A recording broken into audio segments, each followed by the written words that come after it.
tere, mina olen Pille Naminamist ja me teeme nüüd maisi krabilihasuppi.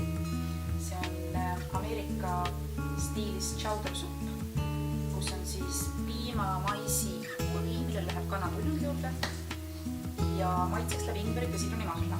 Ja me serveerime seda krabiliha, sidruni, rohelise sibula, ingveri sellise salatiga või sooja salatiga see supis. Peame püreestama natukene maisi ja piima. Et kui te maisi poest valite, et valige kindlasti, kus on naturaalselt magus mais. Nüüd me paneme selle maisi piimasebu paneme potti. Nüüd me lisame siia pool liitrit kanapuljoni. Siis lisame supile natukene riivitud ingverit. Värske ingveri juur on kõige parem. Siis lisame natuke sidrunimahla. Et sel ajal, kui supi põhi keeb, teeme nüüd supile garneeringu. Meil on vaja nüüd jälle rohelist sibulat natukene. Aga nüüd läheb meil vaja ainult seda alumist valget osa. Et see pealmine osa ei kannata kuumutamist. Nüüd me kuumutame väikese palju natuke võid.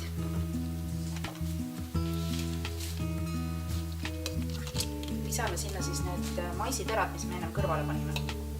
Samuti läheb vanille roheline sibul.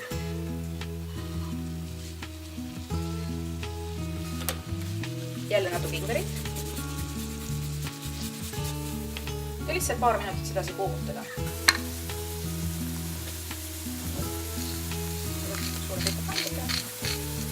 Mais on hästi magus mais. Siis tasub täitsa võib soola siia natukene julgemalt panna, et see natuke balansseerib seda. Ja siia läheb nüüd jälle sidrunimahla. Kuni see mais nüüd siin podiseb, võtame nüüd seda krabimaitselist liha.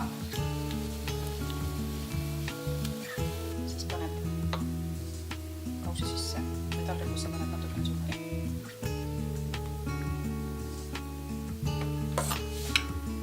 Seda maisi, krabipulga, talisibula, ingveri ja koriandri sellist segu. Koriandri meeldi, siis sobib ka petersel väga kenasti. Pane natuke.